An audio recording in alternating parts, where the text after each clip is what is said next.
बार एक मुन्ना नाम का आदमी एक गांव में रहा करता था। वह बहुत गरीब था। वह अपनी बेटी और अपनी पत्नी के साथ रहा करता था।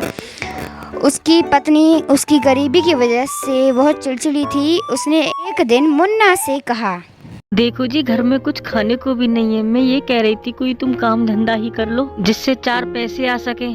तुम ठीक कह रही हो। मैं बाहर जाकर कुछ काम देख कर आता हूँ। मुन्ना घर से बाहर जाता है, काम की तलाश करता है। तभी उसे बबलू बीच में मिलता है। बबलू मुन्ना से पूछता है, क्या बात है भैया, तुम कुछ परेशान लग रहे हो और कहाँ जा रहे हो? अरे भाई, परेशानी की तो बात है। मेरे घर में कुछ खाने को भी नहीं है और कोई काम धंधा भी नहीं है। अरे तुम एक काम करो, जसवंत सेठ के यहाँ जाओ और उसे अपनी कहानी सुना देना। वो तुम्हें जरूर कुछ ना कुछ दे देंगे। क्या सच में? तो फिर ठीक है भाई, मैं अभी उसके पास जाता हूँ।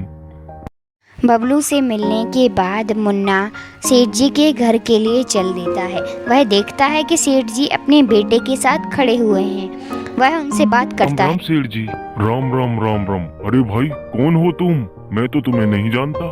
सेठ जी, मुझे बबलू ने भेजा है। मैं एक बहुत गरीब किसान हूँ।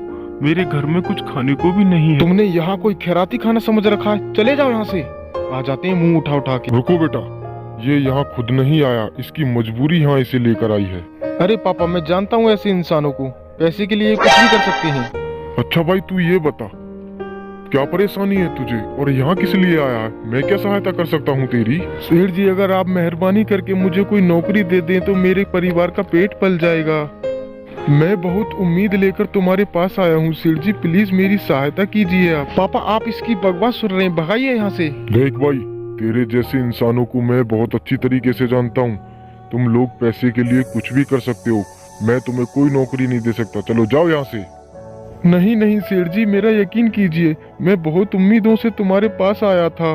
मेरे घर में खाने को एक दाना भी नहीं है। मेरी बीवी और मेरी बच्ची ने 3 दिन से कुछ नहीं खाया। सेठ, मेरा यकीन कीजिए, मुझे नौकरी दे दीजिए आप। सेठ का बेटा उसे आंखें दिखाकर और डरा धमका कर भगा देता है। बेचारा मुन्ना वहां से चला जाता है। पापा, ऐसे फटीचर लोगों को मैं बहुत अच्छी तरीके से जानता हूँ। तुमने उसे भगाकर बहुत अच्छा किया बेटा। ऐसे फटीचर लोगों के साथ यही होना चाहिए। कहीं भी मुंह उठा के चल देते हैं। मम्मी पापा ने इतनी देर क्यों लगा दी? बेटा, तेरे पापा काम ढूंढने गए हैं। काम ढूंढ कर ही वापस आ जाएंगे। तुम चिंता मत करो, वो आते ही होंगे थोड़ी देर में। तभी मुन्ना वहां पर आ जाता है। मम्मी वो देखो, पापा आ गए। क्या हुआ जी, बड़ी देर लगा ली आपने? कोई काम मिला या नहीं अभी?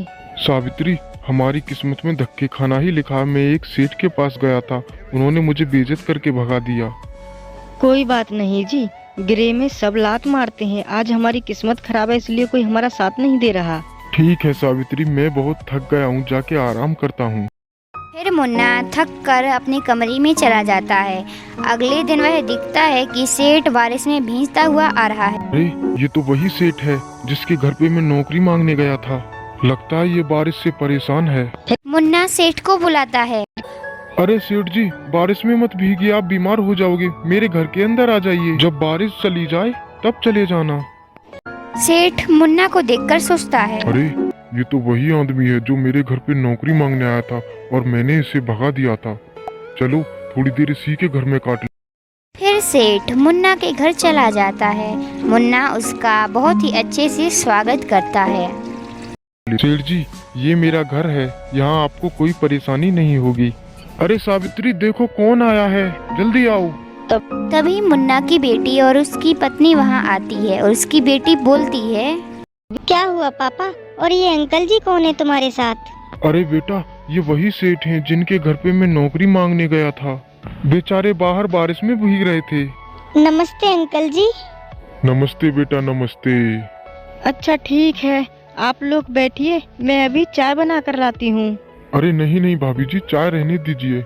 बारिश रुक चुकी है, मुझे बहुत जरूरी काम है, मैं चलता हूँ। और तुम कल से काम पर आ जाना, मैंने तुम्हें अपने काम पर रख लिया है। तुम बहुत अच्छे इंसान हो। अरे सेठ जी, चाय तो पीते जाइए। अरे नहीं भाई, चाय रहने दो, मुझे बहुत जरूरी काम है, मुझे पहुंचना होगा। तुम कल से दुकान पर आ जाना। ठीक है सेठ जी, जैसी आपकी इच्छा मैं जरूर आऊंगा।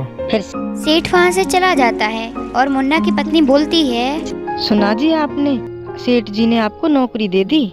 तुम सही कह रही हो सावित्री, सेठ जी उतने बुरे नहीं हैं जितने हम सोच रहे थे।